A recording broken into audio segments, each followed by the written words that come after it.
Hello? Pretty certain hello. On my preview, I'm drinking a pint glass, so we'll see how that goes. Hello and welcome to LOP Radio Aftershock for WWE SummerSlam live from the Thunderdome. Yes, live immediately following the show. It is currently 3:25 in the morning, a little bit behind schedule. Do apologise for that. But the biggest party of the summer, fanciest graphics, loudest pyro, highest number of lights, surrounded by LED screens and disorientated by camera cuts. It's SummerSlam! And before I get into things, I will of course be talking about the main event. Where is my graphic for the main event? Where are you? Before I get to that, I will just quickly state that off the bat, yeah, I like the LED screens. I really like the setup of the Thunderdome. Like, shoot me. I think the arena looks cool as hell. Tell me what you think. But yeah, that's my perspective. Like, the main camera, like where it looks flat, is the worst shot. But it's the only bad one to me, like, out of every angle. The audio as well, vastly improved from Smackdown. Like, hell of an improvement after just one show. Also, another production thing. Secondly, cutting to camera pre-recorded promos gets a big old thumbs up from me. Nice to see those back. However, there's the big, massive return, which ended at the at the end of the show. Of course, it did. But Roman Reigns. I'm going to leave him up this time as I click about 3 different windows. So Roman Reigns returns at the end of SummerSlam. WWE constantly with the tagline, "You'll never see it coming." At the time, I was criticising it when they said it when Drew won. So, spoilers when we get to that one. But when Drew McIntyre won, that really... When the commentators afterwards say, Randy Orton didn't see it coming because he scored a quick 3. Bit crap. A bit crap. Took away from a fantastic match and a fantastic end. And then he's just like, that's a bit crap. However, that then, I was kind of like, so maybe they're using it, but also semi-dropping it at the same time. Okay. It both sucks and fine, whatever. Like, whatever. But then Roman Reigns came back. And as far as I know, they didn't actually say on air, we said you'll never see it. Oh, did they say we said you'll never see it coming, and here he is. Oh, yeah. Yeah. But a surprise to a really good show. And at the end of it, a surprise that genuinely caught everybody off guard. Like, I'm typing notes furiously, so even though I've got Twitter open, it's behind a Word document that I've got open. So I have the pay-per-view playing on my main screen, off my PlayStation. Then I've got Word open, typing frantically. So even though I have Twitter open, maybe aside to my phone or whatever, but. I'm focusing on that, so I don't see a lot. Even though my stream might have been a tad behind, didn't matter because I'm not on Twitter. But just afterwards, just going to it and just seeing that everybody in a nice little shock is a WWE return / surprise that nobody predicted to be coming. Genuinely was a nice surprise. So it's also people in a happy mood. How nice is that to be in a happy feeling? How lovely. So, that's how we ended the show. Roman Reigns is back at really going after Strowman. He speared the Fiend for his return. After the match, we suddenly get the Fiend was kind of I'm trying to remember what the Fiend was doing. The Fiend was kind of celebrating his championship win when he got speared by a long-haired man dressed in black from head to toe. It's Roman Reigns! The big dog is back on... Ashton Mine's worst case roulette, where we picked we split the match in half, and then we would present 2 bad scenarios to the other person, and the other person would then have to pick one to then make the card at the end. Ash had put down a Roman Reigns return in there somewhere, just obviously worst case roulette, you'd make it bad, but the point was I mean, the fact that it felt like that would be quite a big thing to happen, so while it makes sense to then do it badly. But the point being, it was a good moment for it to happen. And at the end of the show as well was nice. Personally, I felt Fiend Strowman was a decent enough way to end the show as it was.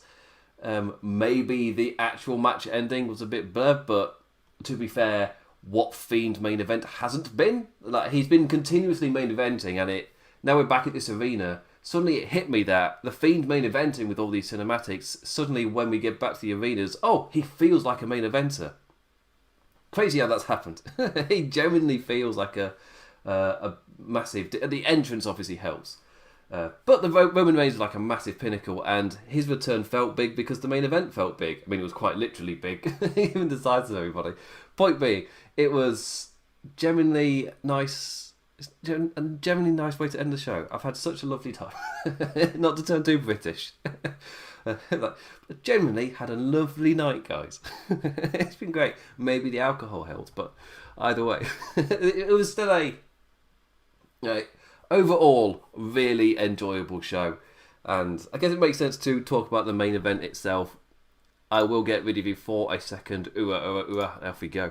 Right, so first off, the Fiend's entrance. The 4-Count Anywhere match, Universal Championship. Braun Strowman versus The Fiend, Bray Wyatt. The Fiend's entrance is still amazing. Like, 1 year later, and I can't take my eyes off of it. This match, I can't say the same for Strowman. I was trying to think, what should I say for Strowman? And... this one parted ways with In-Ring Wrestling Clinic. Also, saying SummerSlam should have been... I can't really speak. Should have been TV14 tonight and not PG. I think because they upped... Was it Smackdown 2 weeks ago? Smackdown went out as TV14 and then ever since then it's been PG. My assumption was because of Mysterio Dominic. Purely that one. That was my assumption. I don't know why SummerSlam was TV14 for that one night. And if that's a nice little change where they're dabbling in it, especially in this current era, which allows them to be a bit more creative and not hold stuff back, I'm all for it. This match, this main event, it parted ways with In-Ring Wrestling Clinic pretty immediately. You can... kind of feel the swing of things when Bray's swinging a toolbox within 1 minute of the bell. That's normally a sign. The horror of the creature in Wyatt versus the power of the now evil monster Braun Strowman. A hell of a unique feeling main event for modern day WWE. Really enjoyed this dynamic, which I realised I'm twisted whilst I'm on the screen. It's really irritating me. Now's the table leg for me. Really enjoyed this big person dynamic. Especially with them giving it the full count anywhere treatment, just that brawling nature all around. That was perfect for the duo, for the antics of the Wyatt character as well.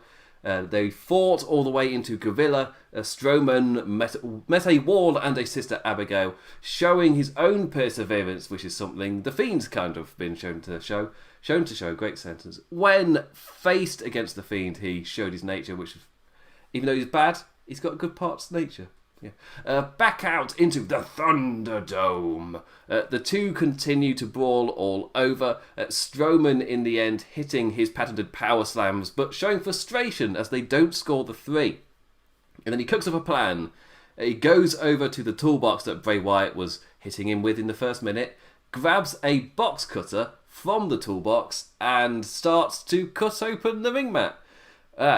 Okay then, exposing the wood underneath like a big Tommaso Ciampa, but the Fiend catches him with a Uranagi to the wood, and then a Sister Abigail, and then again, and Strowman immediately eats wood. 1, 2, 3, and Bray wins. So that's kind of what I meant by maybe this match wasn't the flow of it, the way it ended. Maybe wasn't the biggest moment to end which had been pretty solid SummerSlam. Maybe that if you ended there with the Fiend, you've given the title back to him. I personally wasn't expecting anything else. I genuinely was I was thinking maybe there'll be a Retribution thing. They played a video package at the start of the show, but I was just expecting a Retribution thing. It's why would you set up Retribution to then not have them do anything? Why would you? As in, it felt like they were minding everybody, or informing the audience who may be tuning into SummerSlam but haven't been watching weekly television, just informing the audience what they are, what they is, what you is. And then they didn't do anything with it. So that was weird. Personally, just don't feature a professionally made like video package on the unit that are meant to be being put over as causing chaos and havoc and just wrecking destruction, and they're a force against the company. Like, they wouldn't get a video package if they're a force against the company. That's an active promotion type of thing. I mean, to be fair, I said the same thing during that era in like 2016 when they were putting over Raw and SmackDown as separate competing brands.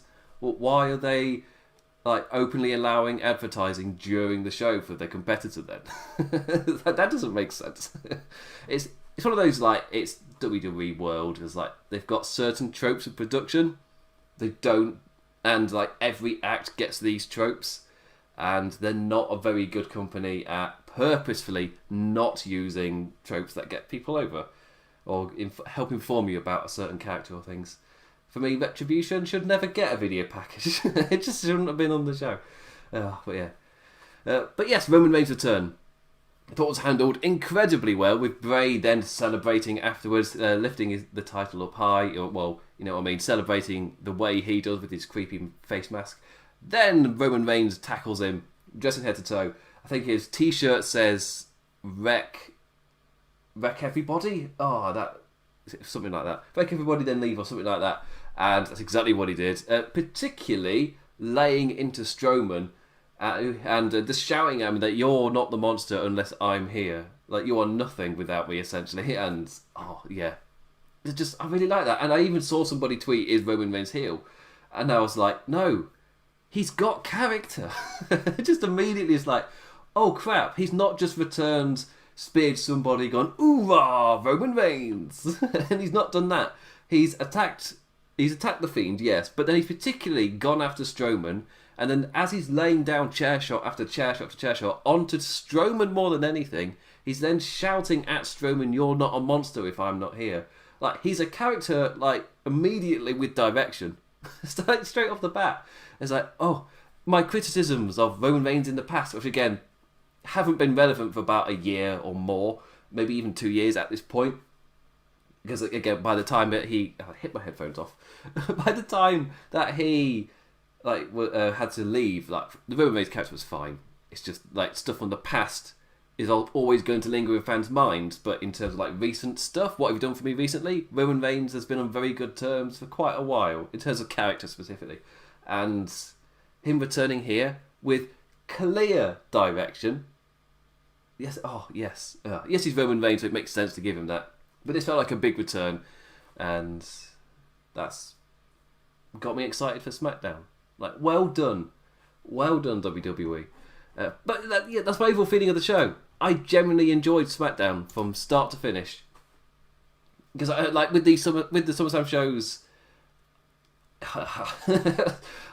there is the bit of a kind of, just so you know, I have enjoyed SummerSlam for now the past 3 years, because I was saying before to some of the columnists that on Lots of Pain, of just saying that if it's good again this year, then that's 3 for 3 for me in the past 3 years. Even though the past 2 years I flat out stopped watching WWE all summer and assumed that was partly why I enjoyed SummerSlam, as in that was my return to kind of show, and I enjoyed the flows of them where they kind of build to the end rather than this stop-start roller coaster. And this one built. It had like your hot opener in Asuka Bayley, then it kind of kept the pace going with a fun match. Then you go straight into a pure story, then a pure story with escalated violence. Not that... I guess Mandy Sonia had violence, but it's more about the stakes. The violence wasn't really that brutal, whilst Rollins Dominic really escalated things. Then you return to a championship after you've had an emotional roller coaster. And then you hit your big 2 main events. Like, it was just in terms of building a card, it was organised and put together really well. Like, I was going in my head with Drew McIntyre, Randy Orton. And then as soon as it ended, like, oh, maybe we're getting a straight-up match, but then something happens. Turns out the something was Drew McIntyre just catching him in a pin, like, really smartly. And like, that kind of did that. I was like, yeah. As a card overall, really well organised, really, really well paced as well. This is sometimes, as I was talking about in terms of the roller coaster, what I mean by that is you have a really big match, and then you have a like mid-card match, followed by a really big match, followed by a mid-card match, followed by a really big... And you end up in this kind of in and out level of investment where you care, then you don't really, but then you don't, and it just, and that after like 4 hours of that just kind of that hits a wall for me. I really hated those shows that did that. I think SummerSlam did it 1 year, and WrestleMania started to hit a trough with it. Royal Rumble's got a slight issue with that. But for the past 3 years, SummerSlam has built, and they did it again here, and all the plaudits in the world, ending on a massively positive note.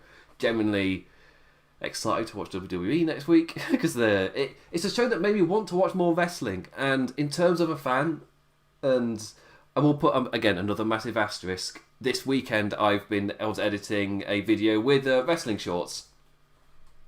And I was editing the video with wrestling shorts, and that took all of my Saturday and things. And when I've done with that, I was like, I don't want anything. I've not watched AEW yet. I hadn't watched Smackdown. I was watching NXT with 5 minutes to go before the main show SummerSlam started.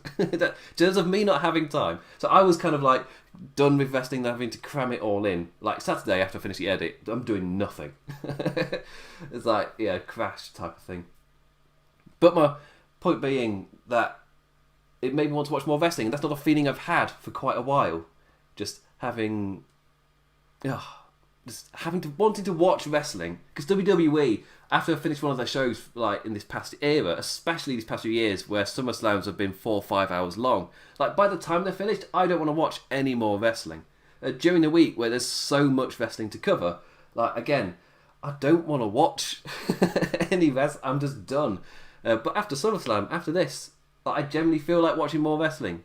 Getting that, it gave me a buzz. And that is something I don't get a lot from modern day WWE, but I got it tonight. I don't know if I can give it any more positive a word than that. It gave me a buzz and made me want to watch more wrestling. And there was an announcement during the show which gets me excited for Raw as well. And it's in terms of promos for the next thing. It was the best show WWE have done in quite a while, maybe Royal Rumble, in terms of what they did on the show, got you hyped to then tune in to the next week. As in, like, the things that they announced, the things that they revealed, the superstars that returned, superstars set to debut. Suddenly, oh, yeah, I'm intrigued to see what happens next. Oh, so that's great. Also, you guys are awesome. You did a great job. Thank you. Thank you very much. That's great to hear at 3:45 in the morning to know I'm not going mad. Right. So I'm going to go through the card in order now, from the SmackDown Women's Championship match all the way to Drew McIntyre, Randy Orton. So again, spoilers before I go through it. I really enjoyed this show from start to finish. I've got obviously different levels of investment, but I didn't not enjoy, that's the phrase. I did just state it's 3:45. I'm allowed to forget word structure. I didn't find anything like not engaging, not interesting. I enjoyed every single thing to a certain degree. That doesn't mean, like, if you look at a star rating, for example, I would give 2.5 stars to the tag team match. But that doesn't actually explain how I feel, because I still enjoyed it. Like, it was still fun. But that's why those kind of, like, by the numbers scales don't really work for me. I've never used them. Purely because I can give a match like that rating. But that really doesn't express the fact that... But I did enjoy it, though. So the number means nothing in terms of the thing. And what am I basing that scale on as well? Like, if I enjoyed it, I enjoyed it. Sure, I've got different levels, because, of course, the second match on the show that's there to carry momentum isn't as strong as the final 2 matches. Yeah, that makes sense. Doesn't mean it was bad. So anyway, I'm going to go through the card in order. So first off is the SmackDown Women's Championship. Bayley with Sasha Banks versus Asuka. A strong pick to kick off the show. All 3 of these women were absolute standouts of the now past Performance Center era. Now deservedly showcased on this grand summer stage. The CGI masks are back for Asuka. They're not one of the better WWE CGI effects, and tonight we got them twice. So that was... I just realised I've not changed the image on the YouTube thing. So I am just... No, I'm not going to do that. That's the wrong button. I am going to blum it because I've realised I'm in the complete wrong place. Right, let's bring up... No, do it! No, there we go! If you're wondering what happened, I pressed all the wrong buttons. What have I got them there? That's that, okay. I should have realised I pressed all the wrong buttons. I'm just going to continue clicking as the podcast people are like, could you like... Is that going to bring up a red border? Yeah, it is. But cool. Let's stop that. Right, so Bayley versus Asuka. Let's do that. This is live, me figuring out how to do stuff with blurry eyes. I can't see anything. Be proud of me that I found the bloody image. Anyway, so yeah, CGI masks not the best, and we got to see them twice tonight. I can't repeat to anybody about effects now. After I started ripping into effects, realised I had the wrong graphic up, then couldn't find the graphic, clicked on the wrong thing because my eyes are blurry because it's 3:45 in the morning. You know what? I'm going to have to leave that point. There's no way I can make it, honestly, without it coming off a bit hypocritical. Anyway, so the champion Bayley looking angry the second she emerged with Banks, with 317 shaved into the back of her head and coated in gold as well. That looked great, and the gold of a champion. The match itself, a strong start for Asuka, peaking with an awesome jump off the steps, falling and driving Bayley down with a DDT. Yeah, that was... Again, there were awesome moments in that little build-up for Asuka, but it was the DDT was like the peak of it. That really just swung the momentum of Sasha on the ringside, like, oh crap. After that, though, the swing to the champion was quick, herself bringing out a damn great stunner to the second rope draped challenger. She jumped off, it's either the top or the second rope, I think it was the top rope, landed with the stunner. It's like, oh damn, they've both hit like awesome counters and things, which involve them both jumping. It's like Bayley one-upping Asuka in that way. Leading to a section of control for the heel, Asuka having to fight back with quick reversals and strikes. Really the match repeated like this, both having strings of offense, but it always swung back the other way. The opposition more than able to counter their way back in.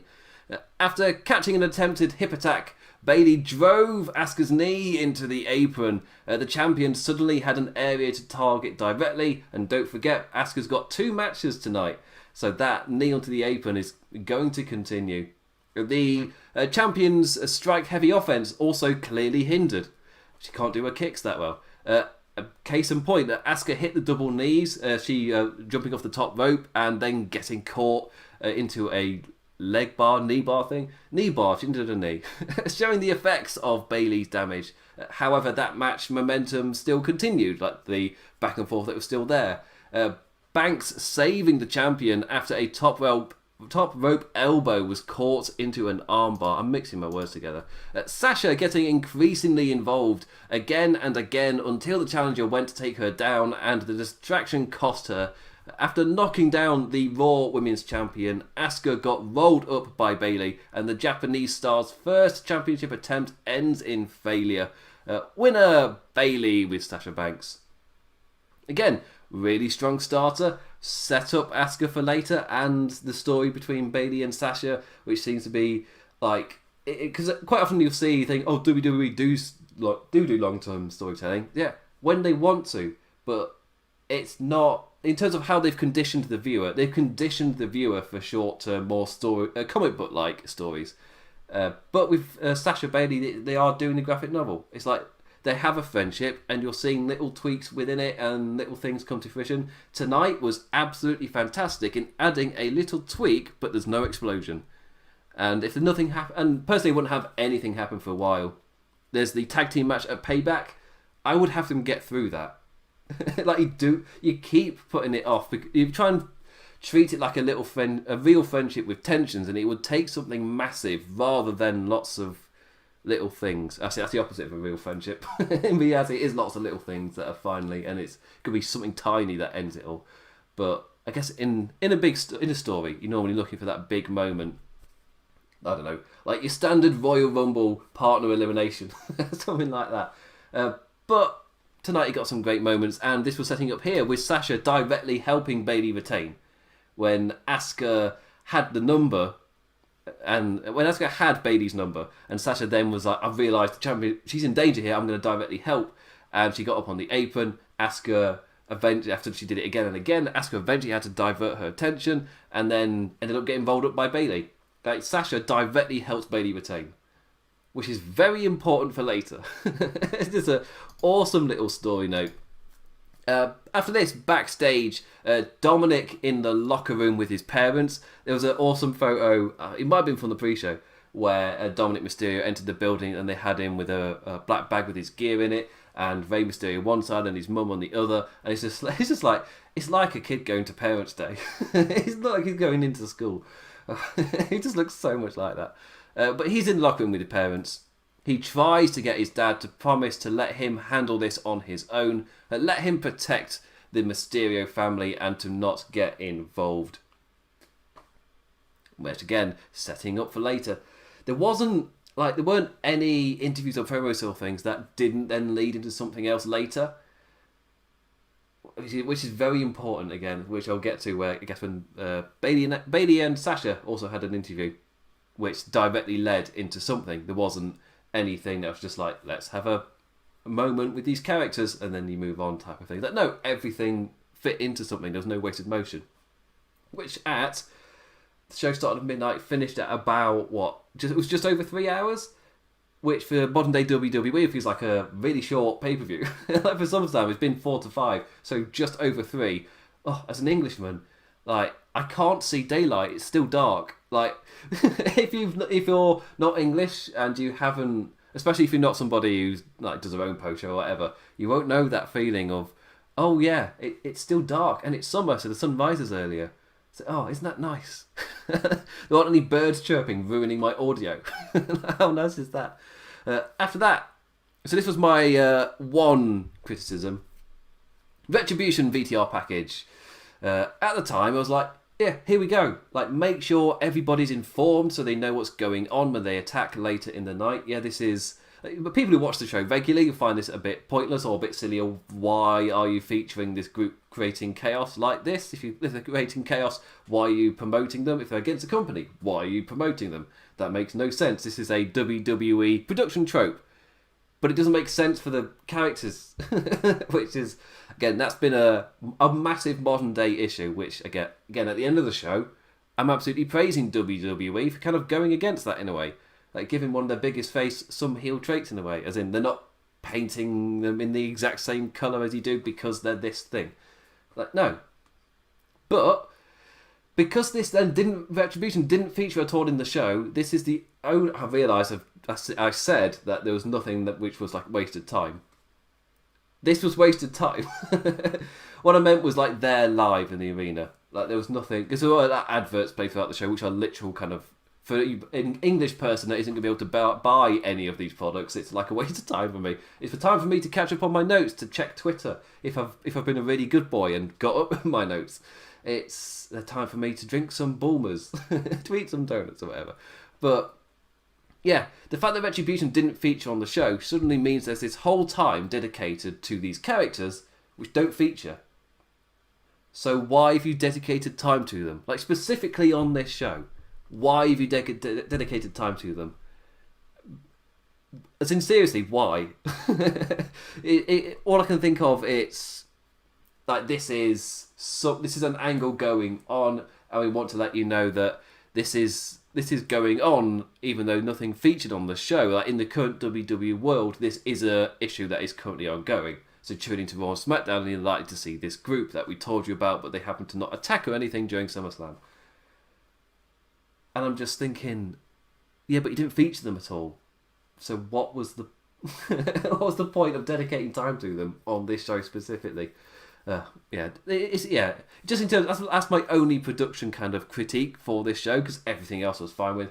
I wasn't even disorientated by the cameras, because I was massively fearing that. Because SmackDown had a bit of a jarringness to it, and the audio on SmackDown as well wasn't quite right. It was much better here. There was the odd moment or the odd match where it didn't feel 100% right, but the audio was much, much better. But the main critique here, why have you dedicated time to this? And I'm dedicating way too much time. I'm becoming a hypocrite. So let's get rid of Bayley versus Asuka, if I can bloody get it lined up. And let's get up Street Profits versus Andrade and Angel Garza. Don't ask me why I left such a huge pause after bringing up the image. So sorry, podcast listeners. Match number 2 of the night. Raw Tag Team Championships on the line as the Street Profits defend with Zelina Vega at ringside, causing chaos. Kevin Owens on commentary. Damn it, WWE, making me pay attention to the aspect I usually somewhat tune out. I can confirm tuned it out by accident. Sorry, Kevin. I was listening at the start as they were making entrances, like Kevin Owens was building it up nicely, kind of setting the tone for fun, which this match essentially was, and just some fun chaos. Light-hearted momentum carrier, I guess we would word it as. But yeah, during the match, I was watching what was happening and writing notes I missed. If you added a lot of story elements, Kevin, I was busy writing notes and watching the action. I missed most of what you said. I would say a shower of red cups for the entrances for the Street Profits absolutely popped me. I wasn't expecting the second load to fall down once they were in the ring as well. That was us getting us ready for the in-ring pyro for later. That's what that was. Like, here we were worried in the NXT days that Vince wouldn't get the cups, like he wouldn't get what they signify, what they're for, why they're such a part of their character. But we were wrong. If anything, he's too into the cups. Literally raining loads of them down. Of varying sizes, because obviously you're not going to get like packs and packs of those cups. Like, no, make some like crappy red, literally just red paper. Just drop some red paper. Who's going to know? This was a fun tag match, as I was saying. Following the Strong Show opener, Ford's poisoning played no part, which after doing my worst case roulette, my personal booking for it, well, I had the poison be like a very strong factor. Yeah, a little bit. A little bit like, I would have liked to see you try and figure that in, maybe, because it was such a huge, big plot point. But hey, I'm not really sure a universe where it does is any good. So I guess, yeah, go with a fun tag team match. The green-clad faces running fire, as I noticed a Pikachu in the crowd, and so did all of my Twitter. And the next thing I know, Montez is getting powerbombed flat onto the mat, assuming he did something to end up in that circumstance, but Pikachu. That gave me... But the powerbomb was a bit of like, oof, and not the first... Like, these powerbombs in this show, like, there were two to the outside, like, both of them, like, just got that oof reaction out of me. And the ones to them in the ring as well, like, they were driven with force, like... You could sense, because there was like news coming out from backstage that the atmosphere was really positive, like it was the most positive it's been for quite some time. And watching this, like, yeah, I can see that. I can see it. I generally can. There was just an oomph behind what they were doing in that ring. And after that, we got a long period of heel control. The Prophet trying his best to make the tag, finally able to do so. Again, it was a long period of control. It's not really much I can write in this massive review where I've got to do other matches. But he was finally able to flip out and roll and launch his way to Dawkins. Andrade showing how great he is by catching Apollo with an elbow like pretty quickly. Dawkins, though, responded with a spear. Then Ford onto Garza with one hell of a crossbody off the top rope. He gets such height. It looks amazing. Zelina then working distraction for Garza. But Ford flips out of the wing clipper, because he lifted him up and they seemed to go extremely vertical. I was like, oh, is he doing like a modification like John Moxley does the DDT? But then so he could flip and land on his feet. But he then makes the tag to Dawkins, who hits the spine buster, and Ford flies high with the always impressive as hell frog splash for the retention. The Street Profits retain. The heels argue on the ramp as the faces literally jump on top of the commentators. Montez Ford just going crazy. So, yeah. And then Kevin Owens then officially announces a Kevin Owens show for Raw. So, oh, that's nice. With his guest, Alistair White. Oh, yeah. So, yes. Before I get to the next segment, after just bit any more comments, good for WWE not doing Retribution. But again, for me in terms of enjoyment of the show, yeah, totally agree. But why then feature the VTR package? Just don't play the promo package. There's no point. Bad Mandy Rose can't set a table but wins. If you've not seen the somebody gift it. I can't remember who it was. It just immediately just like, I'm sorry, but there's no way I can't gift this. That was hilarious. Like, I will say I missed it because again I was writing notes. I was like, okay, she gets a table. Go to my notes. Mandy Rose gets out a table, and then by the time that I look back up, she's pulling it from the ring, so I didn't see her struggling to set up. Then I saw the gif of it. I was like, oh, great, that's great. I'm on that match next anyway. But first, we've got a few things. To the interview ring. I think we saw this first on Smackdown. or maybe like the pre-show or something. It's like a mock ring, essentially, for it. It reminded me a bit of the 90s, where they'd have a special area for interviews that wasn't just like your screen that you got brought in the Attitude Era. Just like it's more when it would face out to the audience was what it reminded me of, but it's more because it was a special setup area with the lights all around. Like, yeah, I like the interview ring. Sue me. Banks and Bayley are with Kayla Braxton. They're annoyingly positive after Bayley's win. The Smackdown champion with a broom and all for the "it'll be a clean sweep" gag. But there was something in there as well where Sasha Banks was saying, "What if Bayley can beat her? Then I'm certain I can retain." And you get a look from Bayley, and he's like, yeah, and Sasha just kind of elaborates. It's like, no, yeah, because Bayley gave her the fight of her life. So, like, I've got the best opportunity to retain that in the world. And Bayley, and in terms of how this, like, normally in WWE, I would give them zero credit for that. However, specifically in this one storyline, there have been lots and lots of little moments like that which scream, you're doing the split. It's not one of those, it doesn't feel like a tease. It feels like a, I guess, character moment. And then when it kind of directly fed into the end as well, with Bayley maybe not being as quick to save Sasha. And then I remembered those words earlier where Bayley gave her a look where she said, if Bayley can defeat her, then then I surely can too, or something like that. It's like, oh, that ties in. And like, you saw the cause and effect, but it wasn't hammered home into your face. That's not a hammer. That's just a straight up nerd punch. It's not even a punch. Anyway, after that, I thought I'd make a note of that. Give a pro to WWE. Maybe I'm feeling positive because of the Thunderdome, but generally, yeah, like, good on you. The Payback got a promo. The show is next week, so likely more like playback. Am I right? Am I right? It's surely going to be. No problem, I'll read the comments type thing. I realise I don't know how this translates to the podcast world yet. I know on video it's perfectly fine. I'm somebody, I always close the live chat when I'm watching any video. I don't know why. It's a personal thing where that's the way I prefer it. I don't know why. I don't normally tune into stuff live. If I am, I'm normally a fair bit behind. But yeah, that's just a little thing for me. Anyway, let's get to Mandy Rose, Sonya Deville. One of my favourites for the Worst Case Roulette, which I'm going to continue to plug, because again, that, like, at 1 a.m. last night, I was manically laughing in the kitchen, like, I got it done. I got it done. So, appreciate if you check that out. But in that, it was one of my favourites, but at the time, it was Hair vs. Hair, for we recorded that show earlier in the week. So I guess if you go and listen to that, watch that, because it's a video. Take that in mind, that I posted it this morning, or late last night, but like, it was earlier in the week when it actually was recorded, so it was still Hair vs. Hair, and it was before, like, a lot of the stuff had properly come out.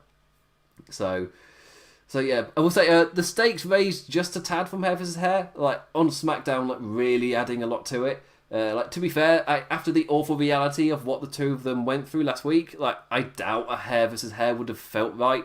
Just the silliness of it all. It's like, it felt like Hair vs. Hair was the idea that was being pushed to them, not what they actually wanted to do.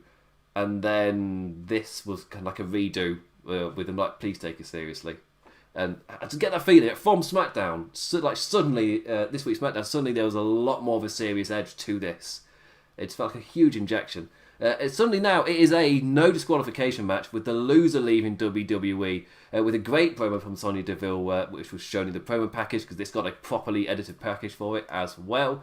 A very brawly affair, really selling the unsavable anger between them. Like, it's gone past a point of no return. Take notes, Seth and Dean, circa 2018. I thought that sentence would be fine for 4am. Turns out it's not. It's just not. Rose suplexing Deville onto the ramp, which again, ow. Jumping off the announcer's desk and pulling out the table in no time. Sonya used the awkward table setup time to grab a chair herself. Suddenly, Rose was finding herself beaten down and locked in a sequence of submissions in the ring. The face fighting and finally taking down Deville, running with that running knee, ramming her head onto the announce table before properly teasing the table spot. For me, a great shot as she slides a chair down the table at Sonya and the cameraman has to dodge out the way. Like, yeah, there's a little thing. I really liked that. The fact that he set up to get the long shot of the table. I'm like, oh, she's going to slide that chair down. And then she did it. And he dodged. I was like, I like the dodge. Dip, dive and dodge. I like it. In the end, the running knee after running knee from Rose. She hit her finisher that Awesome Kong does, whatever it's called, planting her before running in with another knee and scoring the 3. Rose wins straight up. Deville's then ringside crying as she realises her WWE career is over. It feels very like WWE storyline. I don't know, it's weird. Like even I don't know if it's playing off reality. It's the thing of that. The only thing they're using it for is to kind of help us believe that she is actually going or taking some time off, which is extremely understandable. But it also feels quite storyline-y, as in the reason it doesn't feel like she's actually going.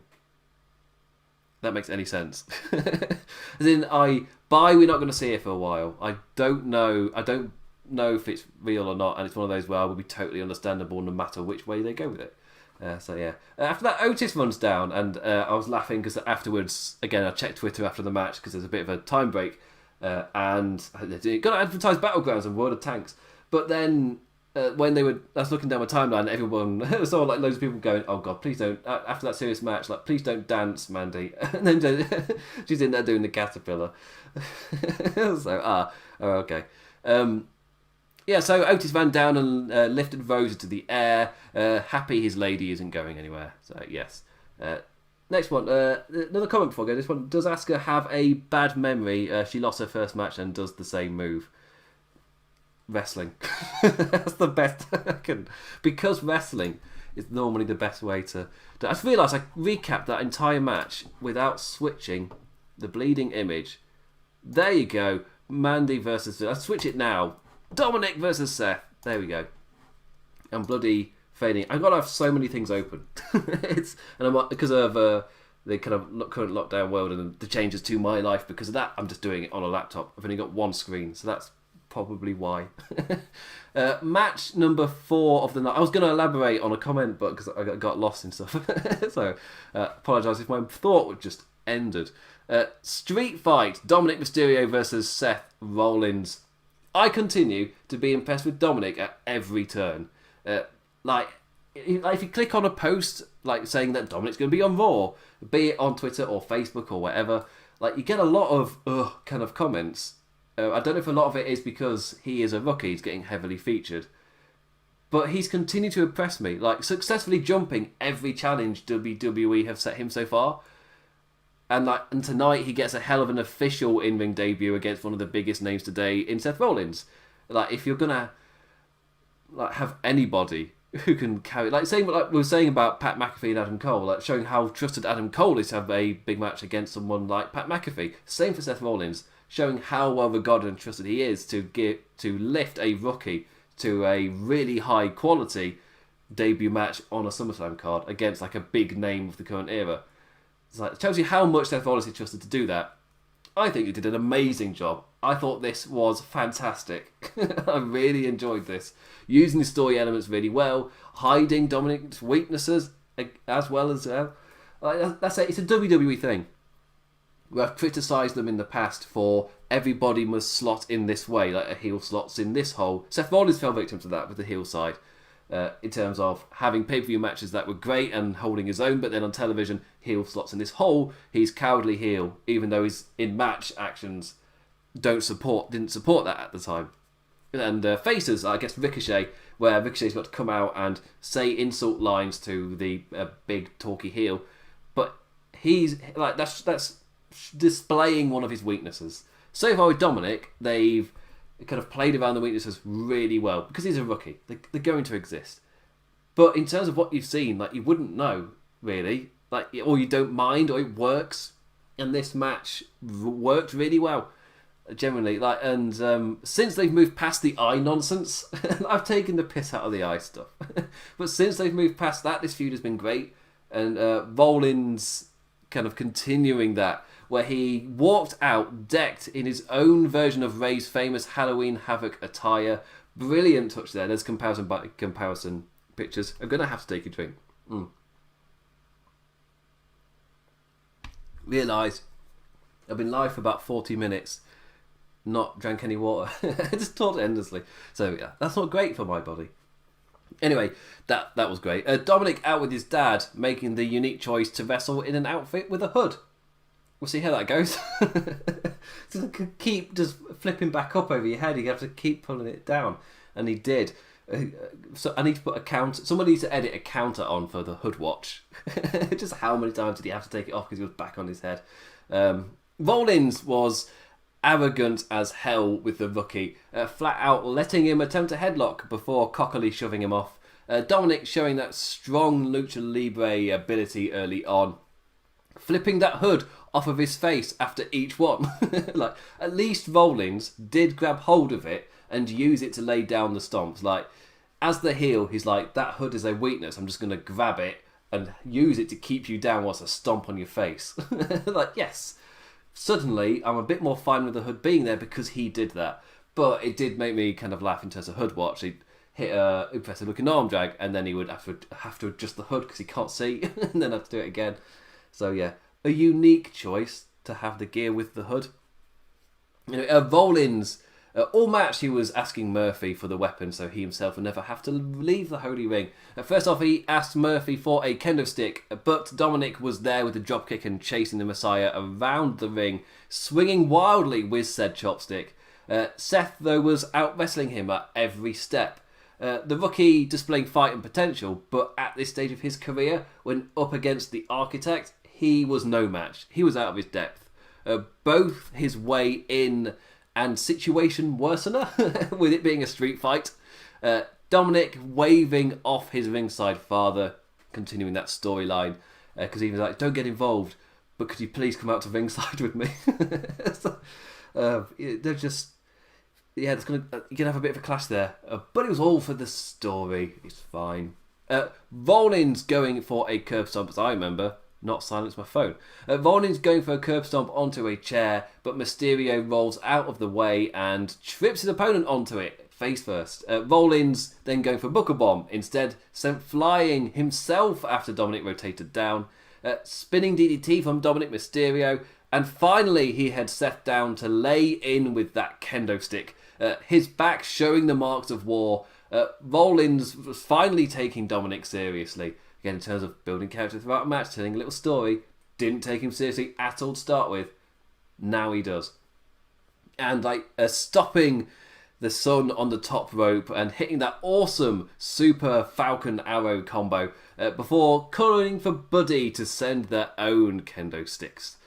Seth really testing Ray's mental strength as a father, flat out taunting him in between laying in more and more kendo stick shots. If anything, focusing way too much on Ray, talking trash instead of focusing on Dominic, who already has shown to have fight.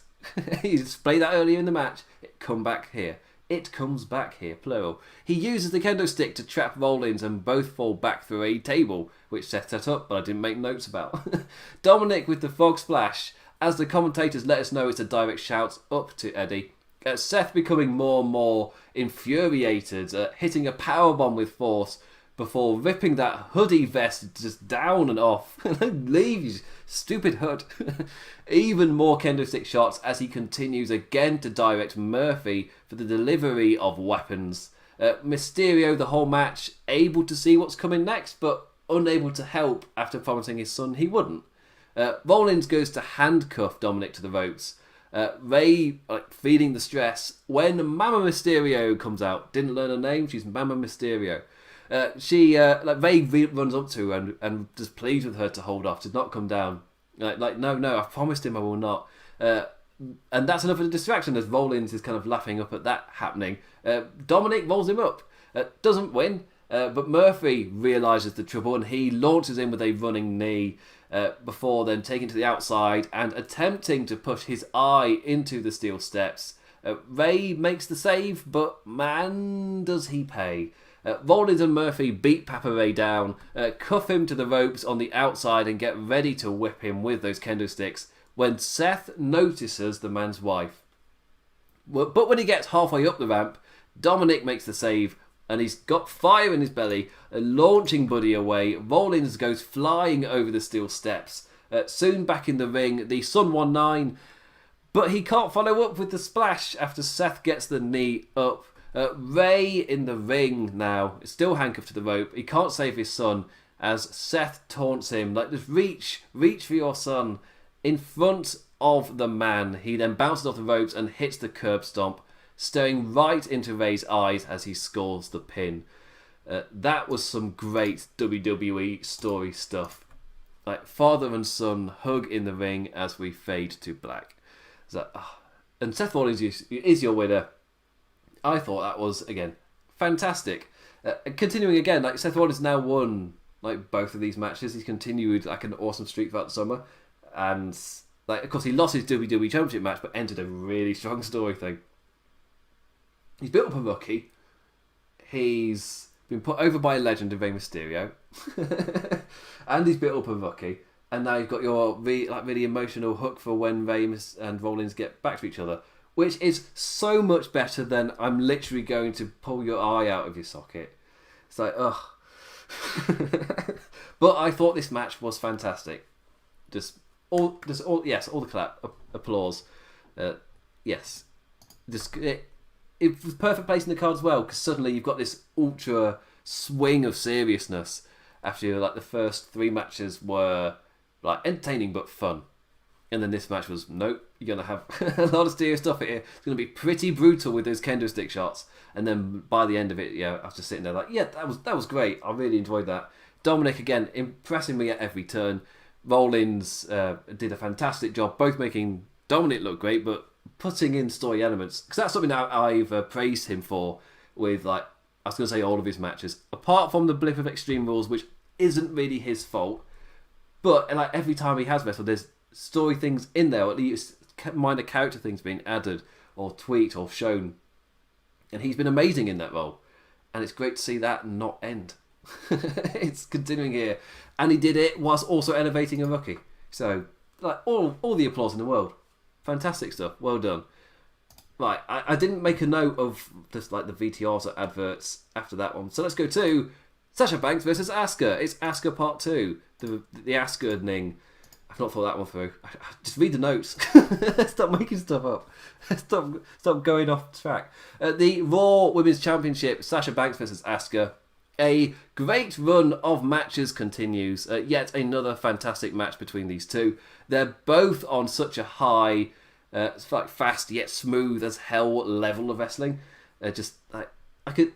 It's one of the things where I say about WWE is like, oh, I could watch these for hours. Oh, good then. I don't have to like book any different matchups. You could like, oh, I mean, I could is the main part of that. My point being, this section here, really enjoyed it. But we are at a point where we've seen these pairings a lot. I've really enjoyed every single one of them. I don't want to get fatigued of it, is the other point. So I would be happy if something moves on. Like you use Payback to move it on to the next thing. You've got Asuka Shayna Baszler, because she's Raw Women's Champion. Asuka, spoilers for the match I'm just about to cover. But yeah, and she's got the match with Shayna Baszler, and then there's the tag team thing, which can either be used to build tension between Sasha Banks and Bayley, or be used to create tension between Asuka and Shayna Baszler. Maybe even both, if they're able to achieve the level of character consistency that they have tonight at SummerSlam. But with this, a great run of matches continues. Commentary making sure we're aware before the bell that Sasha's never successfully defended a title, even though she's a 5-time champion, and also reminding us of the damage to Asuka's knee from the previous match. A nice setup, with both women having to mentally fight through something. Now, one is more like a mental struggle if you cannot defend a title, and the other one, like, quite literally, my knee hurts. So, yeah. Both all over the other from the get-go, like neither wanting their opponent to get any advantage in the early going. Asuka taking a sickening bump to the outside. Again, this was quite far into the match, but this is like my first main note, and like kind of the brawly nature kind of summed up the start of it. Again, it was all fantastic, smooth as hell stuff. After, Banks hit a sunset powerbomb off the apron and sent Asuka crashing hard onto the ground with a splat. Like, well, I'm bloody well buying that as a momentum swing for the baddies. Quite often these matches might, like, especially when you get a section of like damage and control from the heel, like a lot of it depends on the move that you hit to enter this state. Am I convinced that the good guy, the person I'm trying to cheer, am I convinced that they are like fighting back and struggling because they've had the sails knocked out of them? I bloody well believed it after that powerbomb. Like, as we were saying, all the powerbombs tonight just had a special oomph about them. Like, hit them pay-per-view style, as you so said, to the New Day in a random, whatever that sketch show was called at the start of the network. Sasha dominated for a while, but eventually Asuka hit awesome counter after awesome counter, the ultimate in reversing into a DDT, and Banks realising she had to roll to the outside to stop the swing of momentum.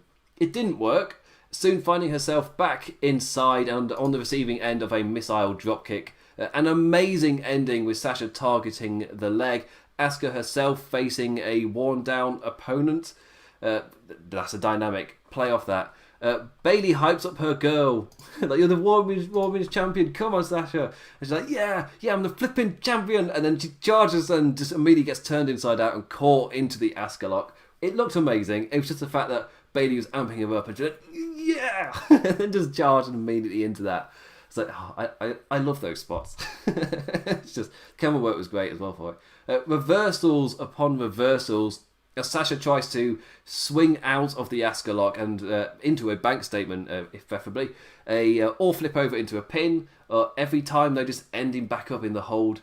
Eventually, Bayley gets up onto the ropes, just like in the prior match, but it didn't work, and Asuka takes them both down, with Banks properly down now and locked into submission. Asuka gets the win, and like Banks is sitting there lost and just pissed, like kind of looking at Bayley but not really doing it. Like, all kinds of emotion over her face, and you can see it, like the cogs turning. Like, she takes the tag team championship from Bayley when she is like given it. Bayley constantly apologising the entire time, and it's just like, for me, this is why I'm enjoying Banks Bayley. This has been a breakup angle like the entire time, but it feels more natural. They've not done like big story beats over 3 months, and that's kind of clear where it happens. Like, no, they are a team, they are friends, but they're having these little moments where you see the cogs turn, and like you could see on Sasha's face, like, I was there for you. After I saved your match and you are still champion because of me, you couldn't do the same. It's like, oh, I like, and she sold that with a face. Just, yes. Just all the applause for that. But it's those little moments that I think they're doing really well. So when it does happen, it's something that I applaud AEW for. There'll be if Kenny Omega and Hangman, like their rivalry, that has been done really well. Like, lots of little moments where even though they seem like they're friends and they can get on, they can win matches, defend their titles, there's lots of little things that when they do eventually break up, like neither of them's really face or heel. You believe that both neither guy's the winner, essentially. Not the winner. Neither side comes out of it the good guy. Like, they're both dicks. Goodbye monetization. they're both kind of in the wrong, and I feel like Sasha Banks is building in a similar way, kind of. Like, it is building to both of them, like, having their reasons for turning on the other, but neither's really in the good light. Neither of them is in the right here. Yeah, I'm repeating myself. So I should probably move on to, let's hope I've got the correct match underneath. Oh, bloody did it, guys. I did the YouTube transition to the correct image really, really well. So, the final match I'm going to talk about as I get through this at high speed. The WWE Championship, Drew McIntyre versus Randy Orton. First off, WWE did a great job with the production of the entrances for these two. A great idea to hold off like the biggest pyro in the ring, using the setup to a real advantage and getting some awesome shots, especially of McIntyre. Like, it felt like a big deal. They managed to create an aura of a big deal in an arena where there was no fans physically there. So, well done that. Like, all in the production, and I guess production contains everything that happens in the arena. WWE did a great job. Orton continues this arguably best stretch of his career, from the little details, the small details, to the big pops. Like, he's nailing all of it, and tonight was no different. Like, a quick pace with Orton repeatedly going for the RKO, brawling ringside after an overzealous McIntyre corner charge, and dumping the Scot multiple times onto the announce table. The final note of a suplex to the champion. Drew fought back in the ring. Randy tried to wear him down, but ended up trapped in a figure four from the champion. Like, such great storytelling in this match. Like, as I said, the small details. A thunderous chop from the Viper sent the Viper down from McIntyre. I'm getting my word order mixed up because it's too early. Blood down his left eye as the Scot exchanged shots with his challenger. Orton again going for the RKO. He's not lost sight on what all that wearing down was for. Just like, it's so he can hit the RKO. And he was constantly going back to it again. But now McIntyre he had fire. He was replying with force, launching Randy across the ring and flying off the top, his huge frame gliding with a clothesline. Orton himself busted open, bleeding from the tip of his head as Drew nails his old finisher in the Future Shock DDT. The move wasn't enough, and Orton soon found his way back in, stalking his prey for the RKO, but realising he's perfectly set up for a certain punt. But as he charges in, Drew catches him up with a powerbomb, which looked great. The champ calls for the Claymore. He flies over Randy Orton, who ducks, who then gets back up himself for an RKO, but Drew catches him and rolls him and pins his shoulders for the 3, as the commentators constantly say, "Orton never saw it coming." Oh, damn it, WWE, you ruined a great moment. I thought the match built up really, really well. And then you have the commentators like, "Oh, Randy never saw it coming. Remember, that was the tagline for the show?" And when we announced the tagline, people were like, and then it didn't really feature into the show, and it feels forced. But turns out it was actually a bit of a trick, because that wasn't the thing that never see coming. It was the main event with Roman Reigns returning. Yeah. Anyway, so that sucked. But I thought the match was great. I thought the build to the finish was also great. It just felt like a pumping of atmosphere, again, from the people watching as well. Like, to get about getting people invested, but they weren't even there in the arena, and you could sense them like cheering them on and clapping and genuinely really invested in what they were doing. And when Drew was cheering for the Claymore, you just felt that atmosphere building, that pounding. Like, yeah, the fact that they did that with nobody there, that's really impressive. There's an incredible amount of applause for that. So yeah. Anyway, there's one final thing. I have to take one more sip of water. Been live an hour. I've got a full pint. Hardly touched it. Anyway, so this is the final point before I sign off. It's 4:30. Let me sleep. Raw is limitless. So when they started playing, I was just like, oh, it's just your generic advert for Raw. Things are going to happen. That type of thing. It felt like that. There's the fancy graphics coming up. And it's just like, Raw, this Monday, Raw is limitless. Keith Lee. When it said limitless, I did not make the connection. I just assumed advertising word. Just marketing, keyword. Just, yeah, that's what I thought it was. But no. Keith Lee is now set to debut.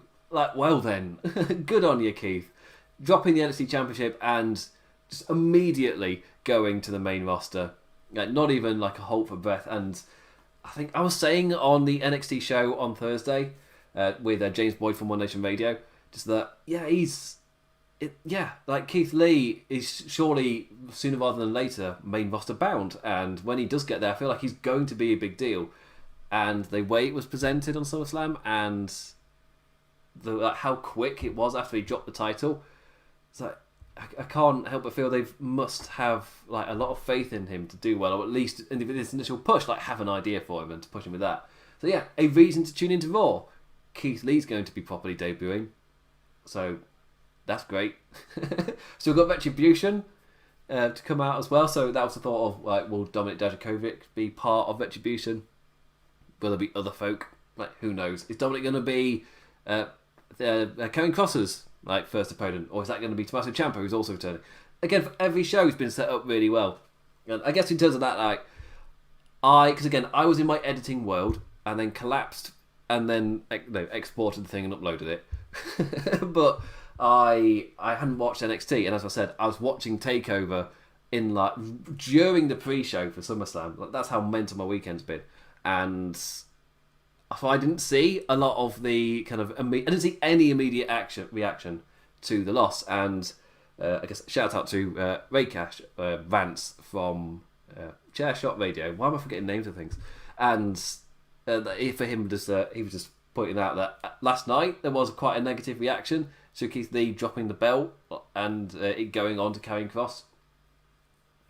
Personally, I think I said it, like, they built up both characters so well that why would I be wrong? Why would I feel bad if the bad guy won, aside from, the bad guys won? Like, it's not bad writing or booking. You've built two characters really well. So you either immediately kill the villain, or you have him destroy the babyface you love, even though they'd be bad though if he only just started his reign. Well, when are we judging quality of reign on? Like, it's weird. Like, Keith Lee only held it for a short amount of time, but I'll remember him as champion a lot more than other things because there's actually something to it.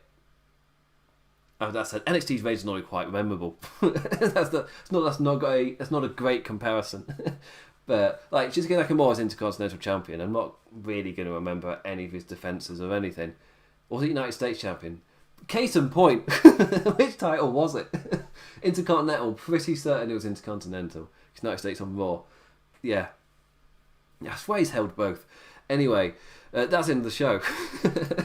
Thank you for watching, for listening, for liking, subscribing, 5-starring if you listen to the podcast version. Either, if you are listening to the podcast version on...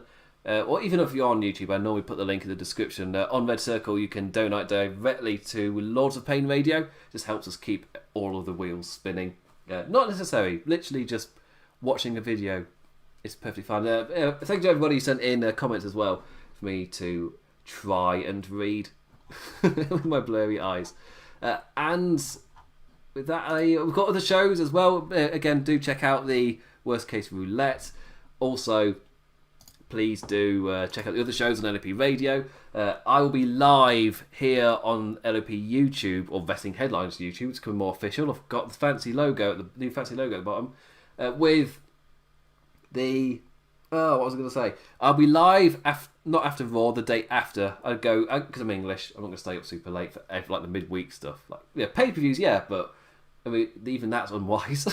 So I'll be going live on Tuesday for the Raw review, then live on Thursday for the NXT review. Hopefully I'll see some of you there. And with that, I say thank you for listening, and I bid you adieu. Good bloody night. And adios.